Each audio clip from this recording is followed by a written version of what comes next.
Käy.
Arvon yleisö, toverit, palkinnon saajat ja lehdistö.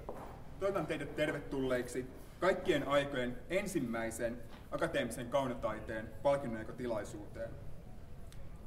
Taideyliopiston ylioppilaskunta perusti akateemisen kaunotaiteen palkinnon tänä keväänä ylioppilaskunnan 1-vuotissyntymäpäivän kunniaksi, ja palkinto jaetaan tästä lähtien vuosittain ylioppilaskunnan vuosipäivän 14. huhtikuuta juhlinnan yhteydessä. Rahalliselta suuruudeltaan palkinto on 1 kuukauden täysimääräisen opintotuen ja asumislisän suuruinen, eli 499,60 € tänä vuonna. Mitä on akateeminen taide? Lainaan ajan hengen mukaisesti Wikipediaa.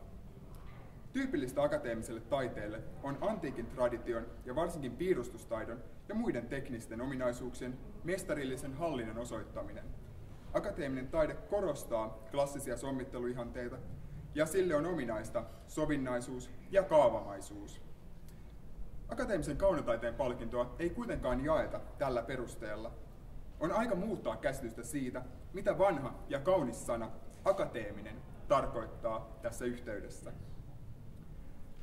Akateemisen kaunotaiteen palkinnon tarkoituksena on päinvastoin edistää taiteen vapauteen ja kehitykseen liittyviä taiteellisia ja yhteiskunnallisia pyrkimyksiä, nostaa esiin nuorten taiteilijoiden näkökulmia sekä lisätä ennakkoluulottoman ja tulossa olevan taiteen arvostusta ja näkyvyyttä.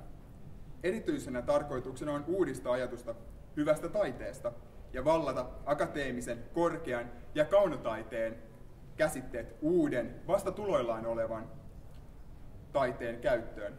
Palkintoa myönnettäessä korostetaan kykyä aktiivisen, valmiutuneeseen ja kriittiseen taiteilijuuteen. Tänä vuonna palkinto jaetaan helsinkiläiselle gallerialle, joka on uskaliaasti tuonut esiin eri taiteenaloja marginaalista valtavirtaan. Tämä galleria esittää nykytaiteen elävänä alueena, jossa kuvat, äänet ja sanat sekoittuvat esityksellisyyden ja vuorovaikutuksellisuuden kanssa. Monet heidän järjestämässä tapahtumat ovat yhdistäneet eri taiteenlajeja, osallistaneet yleisöä eri tavoin ja levittäytyneet galleriatilan ulkopuolelle. Perusteluissaan palkintolautakunta toteaa muun muassa, että gallerian toiminta on monitaiteista, avarakatseista ja kriittistä, ja se uudistaa taiteen kenttää madaltamalla perinteisiä raja-aitoja eri taidemuotojen ja niiden esittämisen välillä. Samalla se tarjoaa valmiiden rakenteiden ja tukijärjestelmien ulkopuolelta taiteilijoille uudenlaisia toimintamahdollisuuksia, joita muut eivät nykyisellään tarjoa. Saanen kutsua eteen palkinnonjakotoimikunnan puheenjohtajan, kuvataiteilija Titus Petäjäniemen ja kunnialaulu Sieg itur ad astra säveltäjän Sara Lindahlin.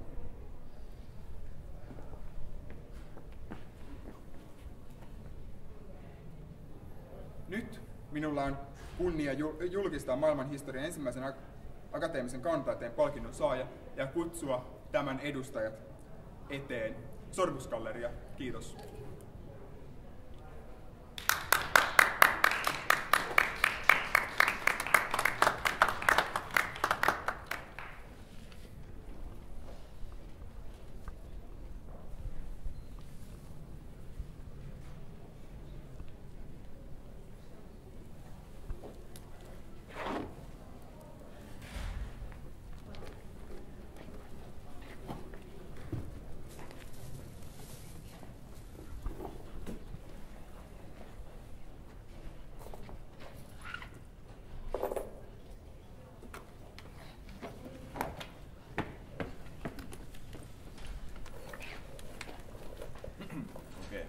Tästä tiedotteesta.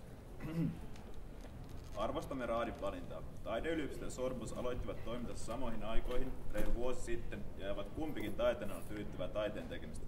Sorbuksen tapahtumakalenterista tulevaisuus on ollut aina vähän hämärän peitossa, koska esimerkiksi rahatilanne on ollut jatkuvasti epävarma, ja kaikki on siksi tapahtunut tosi lyhyellä varoitusajalla.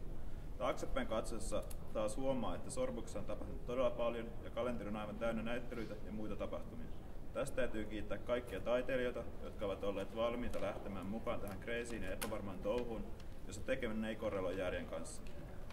Tulkitsemme akateemisen kaunotaiteen palkinnon kannustuksena tällaisen omaehtoisen toiminnan jatkumiselle, jota itsekin toivomme.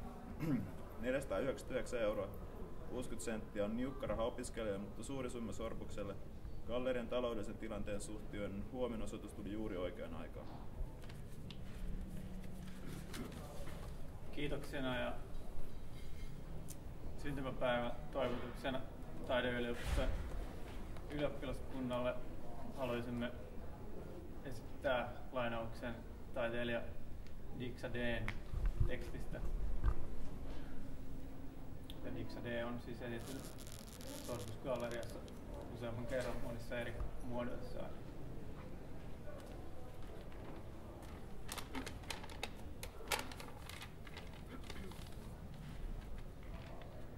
Kaikkea on vähennettävä ja kaikkea muuta lisättävä.